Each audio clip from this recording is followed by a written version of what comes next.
Hello there guys, welcome back to Younes Talks Football, welcome back to a brand new video. I hope all of you are doing well today. This is your third upload of the day. I've given you my match preview for Brighton versus Chelsea. I've given you a half an hour discussion between myself and Man Knows Football, also known as Goonie, talking about Chelsea's attack and the inconsistency that we have up front in all options that we decide to go with and Thomas Tuchel has to do. So make sure you catch those videos. You can right here if you haven't already, and enjoy.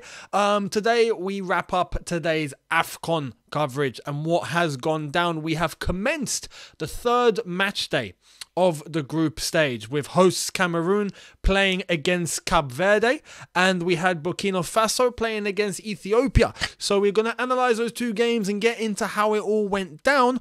What I do want to say is a thank you to everyone that commented on yesterday's video, comforting me and telling me, don't worry, it's going to be okay. because Algeria disappointed. However, I do want to bring you a little bit of news in relation to the Algeria-Ivory Coast game that's going to be taking place on Thursday now, which is basically a final for both teams. You know, Ivory Coast can do with a draw. If they draw, they go through. Algeria have to win. There is no draw. There is no loss. They have to win. So it's basically a final. Now, the issue of the pitch in Douala, I think, has now been addressed, because not just Algeria and Equatorial Guinea, but Ivory Coast and Sierra Leone had to play on that pitch, which was horrific. A potato field. I don't know how it's gotten to that state. I don't know how it's been approved. But it seems like the last round of group games in Group F, is it F or Group E? I think we're in Group F. We're Group E. Of Ivory Coast, Algeria, and Sierra Leone, Equatorial Guinea, will be played in Yaoundé, which is the same stadium that Cameroon played in today, which is the one that Group A have been playing in this entire group stage so far. So keep an eye out for those last round of games. It's going to be very interesting on a pitch that is silk, smooth. Yaoundé has a fantastic pitch. If you haven't seen it, make sure you do, because Cameroon played on it today, as well as Cape Verde, Burkina Faso, and Ethiopia. And we're going to start off our analysis of Group A's third match day with Burkina Faso, Ethiopia. This was a very cagey affair. I didn't expect Ethiopia to hang on in this manner. I didn't. And this is becoming a theme. This is becoming a theme. And it's the same for Cape Verde. I'm going to come to Cape Verde in a sec. The so-called little teams, nah, that doesn't exist anymore. I'm sorry. I'm going to say it. I'm going to say it now. The whole little team mentality, gone. That's gone. In Africa, it's gone. It's gone. I can fully testify. Maybe in Europe it still exists when you have San Marino getting battered 7-8-0 and 10-0, 11-0, however much nil, right? In Africa, nah, doesn't exist. It doesn't exist. You got teams like Ethiopia and Cape Verde putting in bangers, Sierra Leone putting in top displays, Equatorial Guinea beating the champions. Comoros putting in a standard, and they're the first time ever qualifying. There is no small team in Africa anymore. There is no small team. Anyone can beat anyone. And that's the beautiful thing about this competition. And I stated it at the very beginning, before we started this competition. I did say, looking into the AFCON, that it's going to be difficult because of physicality. That was my number one point. And that is exactly what I stated into 2019. And why Algeria won it. I could see by the end, they were finished. Physically, in that final, Algeria and Senegal were dead. You could just tell the entire tournament is so ruthless. And especially in the conditions that they're playing in Cameroon, it's all about physicality. And some of these so-called little teams have tons of physicality, man. Some of them are beasts, so they hold on. Great to see. It's great to see. Burkina Faso and Ethiopia finishing 1-1.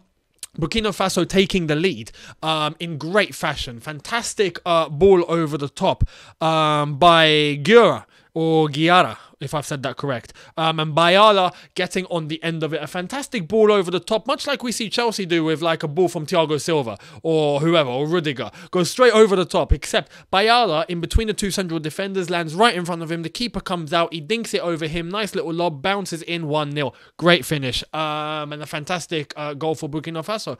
Now, what we didn't expect is later on, again, I thought Burkina Faso would go on to score. They didn't. Ethiopia, with a fantastic piece of action, they they were unlucky to score beforehand. There were some great blocks, but they were very unlucky to score beforehand, and then they end up winning the penalty with a handball, which the VAR didn't do a very good job in terms of showing us the best angle, but they did show us an angle that was good enough to tell us that it was a handball. So Ethiopia will get a penalty, and it's a great chance for some sort of redemption, and Kabede scores. It finishes 1-1, and now in terms of that group, Ethiopia are sitting bottom, so they are done. They are eliminated. They are the first team to be officially eliminated from this competition, I think. Officially, because you can still get third place and qualify. So in terms of being absolutely done, Ethiopia are now done. So they're out. And Burkina Faso are sitting second in the group, courtesy of the Cameroon Cape Verde result, which finished 1-1. Weirdly enough, I thought, again, I've spoken about Cape Verde before, and if you go and see my other 2 reviews from their previous match days, I did say that I'm impressed with the way that they're playing. There's a technicality to their game that they have, which is actually quite impressive in terms of the flow of their game, the way that they move for each other, the combinations, the chemistry is strong, but they have some good technicality in that team. Very nice. Much more better than I anticipated from Cape Verde. So I always had it in the back of my mind that, yeah, they might get a good result, but against the hosts, Cameroon, I thought Cameroon would win. They didn't. Despite going 1-0 up, which was courtesy of a goal from the main man, Abubakar. Vincent Abubakar. Right now, I think he's top goal scorer with 5, if I'm not mistaken. But a very good goal in the 39th minute. Mukudi with the assist, Abubakar with a nice low-driven shot with his left foot going in between the legs of basically all the Cape Verde players straight into the bottom corner. Abubakar is a top striker, and I do want to give a little segment to Abubakar here, because I love to see African footballers that literally start from nothing and they end up playing in the midst of Europe. I love it. Those sort of stories I love. And there's now countless. It's not like before. There's countless examples now from across Africa. I see it in a couple of Algerian players that have come from, I don't want to say the ghetto, but, the proper gritty areas of like Algeria or any other country from these Africans that have come up from nothing. And they even play locally. They play in their own leagues, and then they get spotted. They get that opportunity. They take it. They end up in Europe, and then they end up excelling, and then they end up playing for top clubs. Abubakar, who got into the Cameroon squad at the age of 19, if I'm not mistaken. He was in the under-20 Cameroon squad, ended up getting called up to the Cameroon team that went to the 2010 World Cup. I think he was the youngest player there, and since then he's been in the Cameroon team. He's got 80 caps, if I'm not mistaken, if that's including the Africa Cup of Nations or not. Don't count me on it. But he was playing at Coton Sport. Coton Sport is a known Cameroon team who have won African trophies in the past. But Coton Sport, based in Cameroon, and he ended up being able to progress from there to Valenciennes, and then afterwards to Porto. He ended up playing at Porto for a significant amount of time, and is now playing, I think, in Qatar or somewhere. But to see that progression and to see what he's doing now as one of the senior players, as the captain, and he's banging it, 5 goals this tournament so far just in the group stage, fantastic story. So I have to give credit to Abubakar and the Cameroonians that are obviously watching. Your captain is doing a top job, and he's one hell of a striker. He knows how to finish, so fair play to him. But Cape Verde hanging in there despite that goal and the fantastic occasion that they took, which was beautiful. And as an Algerian, I have to say, à la Majer. And for those that know, they know. Go and look back at Majer's Champions League winning goal for Porto back in 1987, if I'm not mistaken. I think it's 87. Don't hold me to that. It's the late 80s. But when Porto won the Champions League, look at how Majer scored that winning goal. It was with his back heel. He scored with a back heel. Exactly the same. Cape Verde doing it with a back heel, or well, kind of like a back heel anyway, behind. Nice little piece of technicality there to get the goal. Gary Rodriguez with the goal, Santos with the assist. Ball on the right hand side, gets driven in, drags the Camerooni players out. It comes to Rodriguez. He sees the opportunity. Back heel, goes in between, straight in, and it's a 1-1. And Cape Verde deserve it. I love to see Cape Verde, honestly. Now, Cape Verde are in a bit of a situation. Now that we end the group of Group A is now done. It's Cameroon that have qualified top with 7 points. Burkina Faso that have gone through with 4 points, 0 goal difference. Cape Verde, 4 points, 0 goal difference. So it's tight. But if we go back in history, in terms of Burkina Faso and Cape Verde, Burkina Faso beat Cape Verde, which is why they finish ahead. There's the head-to-head record. So Burkina Faso go through. Cape Verde are now third. Now, when you look at all the other groups and who are going to be the third best placed teams, Cape Verde can be one of them. There's Malawi that are currently standing on 3 and they've still got a game to play.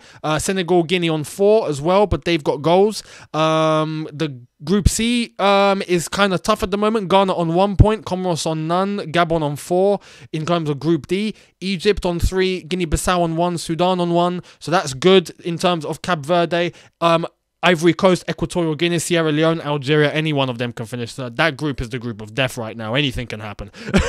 Gambia 4, Mali 4, Tunisia 4, and Mauritania 0. So it's tight.